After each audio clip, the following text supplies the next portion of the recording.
बन चुका है। दत्ता जी एक एक पॉइंट पर बात कर लें। जैसे आपने कहा कि बाकियों पर क्यों नहीं होता है, तो वरुण जी बता दीजिए बाकियों पर क्यों नहीं हुआ अभी तक। सब बिल्कुल मकर संक्रांति से लेके सब त्योहारों पर छुट्टी होती है, रिलैक्सेशन नहीं होता 1 घंटे का। और जो लोकल त्योहार होते हैं जैसे जयपुर में तीज गणगौर, तो उस दिन कलेक्टर हॉलीडेज डिक्लेयर करता है। और दूसरी बात अध्यादेश नहीं हो, गवर्नमेंट ऑर्डर है, इट इज नॉट एन अध्यादेश, it is not an ordinance. सवाल यहाँ पे ये नहीं है कि it is government order, it is not an ordinance. नहीं होता है या फिर क्या होता है, संस्कृति की कौन सा अध्यादेश जारी होता है तेलंगाना सरकार की तरफ से नवरात्रि को लेके? कौन सा अध्यादेश जारी होता है दिवाली को लेके? किसी तरह का अध्यादेश जारी होता है? नहीं होता है। जिस हिसाब से तुष्टीकरण के चलते आप लोग अध्यादेश जारी करते हैं, उस तरह का अध्यादेश आपके हिंदू त्योहारों को लेकर नहीं होता है। कांग्रेस की तो नीति और नियत नहीं है।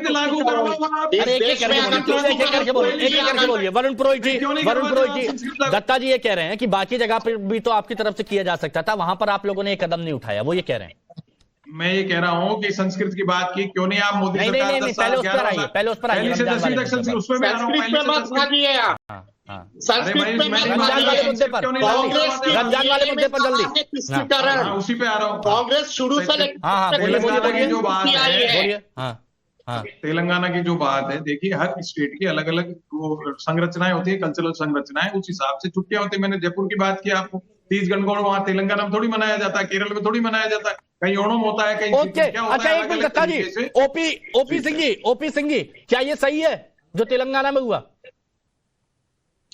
नहीं, इसको पूरा देश देख रहा है कि कहाँ सही हो रहा है, कहाँ गलत हो रहा है। नहीं, तेलंगाना में रमजान पर, तेलंगाना में जो कांग्रेस समर्थित है, वहां पर रमजान पर 1 घंटा की रियायत दी गई है, ये ठीक है? नहीं, ये तो आपके चैनल पर ही लोगों ने बता दिया कि अगर उसके लिए ठीक है तो फिर नवरात्रि में तो, और आप जो है गणपति पूजा में दो, आप जो है क्या कहते हैं कि वो शिवरात्रि में होती है, गणेश चतुर्थी की। ये तो तुष्टीकरण की राजनीति, ये तुष्टीकरण की राजनीति है। नहीं, ओपी सिंह जी, ये तुष्टीकरण की राजनीति है या नहीं? 1001% तुष्टीकरण की राजनीति है। अच्छा एक बात बताइए प्लीज, सुनिए ना ओपी सिंह जी सुनिए। अरे ओपी सिंह जी एक सवाल सुनिए। ये तुष्टीकरण की राजनीति है तेलंगाना में, जो रमजान में 1 घंटे की रियायत दी गई। आंध्र प्रदेश में नायडू सरकार ने भी यही किया है, वो क्या है? नहीं, जहां भी जो इस तरह का जो भेदभावपूर्ण हो रहा है, चाहे बीजेपी की सरकार क्यों ना हो, अगर कहीं बीजेपी की सरकार जो है और रमजान पर छुट्टी दे तो हम चुप रहेंगे। नहीं तो आपके टी राजा बोल रहे हैं, आपके टी राजा कह रहे हैं कि ये तो तुष्टीकरण की है, तो यानी वहां पर भी चल रहा है, नायडू भी यही कर रहे हैं। नहीं, अब तेलंगाना हो चाहे जो नायडू हो, चाहे दुनिया में कोई भी हो, नियम सबके लिए बराबर है। हिंदू मुसलमान की आप बात करते हो, सामाजिक समरसता की बात करते तो है, लेकिन सवाल एक बात का उठता है हिमांशु जी, रोज डिबेट होता है। ये सारे विपक्षी पार्टियां जो है 130 करोड़ सनातनियों के धर्म त्योहार पर अब शब्दों का प्रयोग करते, और ये सारे जो है एक साथ। और माननीय योगी आदित्यनाथ जी ने ये, और सुनिए, ये चैनल पर सीना ठोक कर बोलते हैं। एक सेकंड अपनी बात करता। अभी आपके चैनल पर राठी ने कहा कि हम भी सनातनी हैं, और इसका सर्टिफिकेट जो है भारतीय जनता पार्टी नहीं दे सकती। मैं एक बात पूछना चाहता हूं, 1947 में देश आजाद हुआ, ये सारी विपक्षी पार्टियां सनातनी है। कोई बड़ा नेता एक बता दे जो अयोध्या राम मंदिर में गया हो, कृष्ण मंदिर गया हो, वो काशी में जो है जाता। ठीक है, नहीं विजय राठी जी सिंपल सी बात ये है कि एक तबके को मनाने के लिए आप सबसे बैर कर रहे हैं, पूरा विपक्ष लाइन से। आज तक नहीं। हिमांशु जी, पहले मैं एक बात जरूर कहूंगा, विजय राठी की आवाज बस।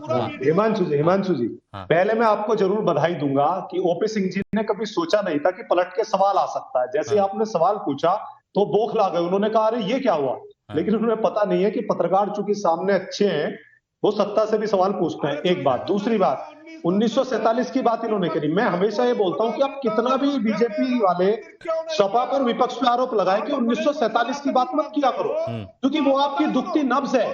आप अंग्रेजों के पिट्ठू थे। नहीं, मेरे को एक बात, मैं सिंपल सी बात, नहीं विजय राठी जी विजय राठी जी, बार बार आप समझिए, आप भले ही अव्यवस्थाओं पर सवाल उठाते हैं, लेकिन अव्यवस्थाओं पर सवाल उठाते उठाते ऐसे शब्दों का इस्तेमाल कर जाते हैं जिससे हिंदू आस्था को ठेस पहुंचती है। उस लाइन से क्यों नहीं बचा जा सकता? बताइए हमने क्या शब्द का यूज किया ऐसा?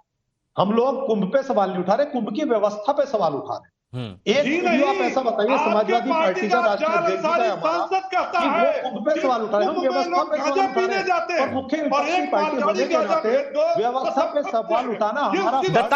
दत्ता जी, शुभ्र कुमार दत्ता जी, ये बताइए, क्या वाकई राह भटक गया है विपक्ष? क्या विपक्ष राह भटक गया? ओपी सिंह जी को डाउन, मैं आ रहा हूं सिंह साहब, क्या राह भटक गया है दत्ता जी विपक्ष? बिल्कुल भटक गया है और कहीं ना कहीं डिरेल हो चुका है, पर इसके साथ साथ मैं अचंभित नहीं हूँ, क्योंकि विपक्ष के शुरुआत से लेके आज तक डीएनए में ही है तुष्टीकरण। मैं बादल देवनाथ को सुन रहा था, वो भविष्यवाणी कर रहे थे शिवरात्रि को लेके कि लाशों की ढेर लग जाएगी।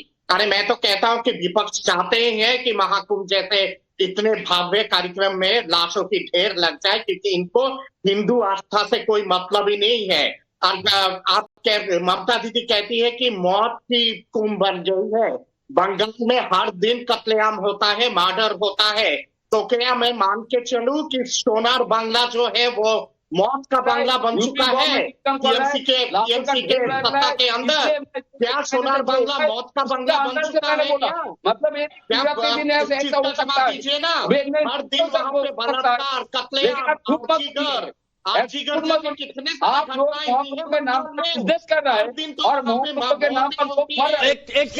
एक बहुत शॉर्ट में रजवी साहब, शाहबुद्दीन रजवी साहब, नहीं ये तो ठीक है, नहीं किसी को खुश करने की कोशिश भले ही की जा रही हो विपक्ष की तरफ से, जैसे आरोप लग रहा है, मुझे ये बताइए क्या इसका इंपैक्ट मुसलमानों पर पड़ेगा? आने वाले वक्त में वोट पर पड़ेगा?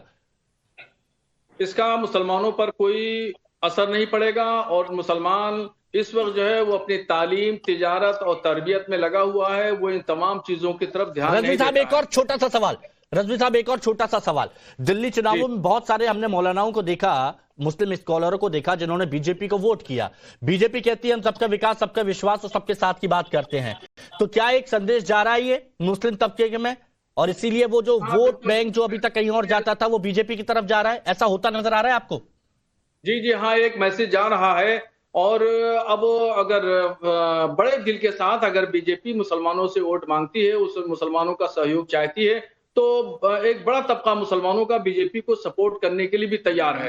उत्तर प्रदेश में कई जगह पर मुसलमानों ने बीजेपी के कैंडिडेट को वोट दिया है, और दिल्ली में भी काफी तादाद में मुसलमानों ने बीजेपी को 10 सेकंड में बस वरुण जी, प्लीज 10 सेकंड में कंप्लीट कीजिएगा प्लीज वरुण जी। हिमांशु जी नेशनल अखबार में खबर आई है, प्रयागराज में गंगा यमुना का पानी स्नान लायक नहीं। सेंट्रल पॉल्यूशन कंट्रोल बोर्ड ने 73 जगहों पर पानी की टेस्टिंग की, एनजीटी में रिपोर्ट पेश की। तो क्या एनजीटी अखबार और सेंट्रल, देखिए वहां पर यूपी और वो भी अलग अलग है। उन्होंने बोला है कि पानी की गुणवत्ता बिल्कुल ठीक है, हालांकि उस पर भी अखिलेश यादव जी ने कटाक्ष किया कि पीवीसी की टंकियां भर के जितने बीजेपी सांसद हैं, जितने बीजेपी विधायक हैं, जितने बीजेपी मंत्री हैं, उनके घर पर वो नहाए भी उसी से, खाए भी उसी से।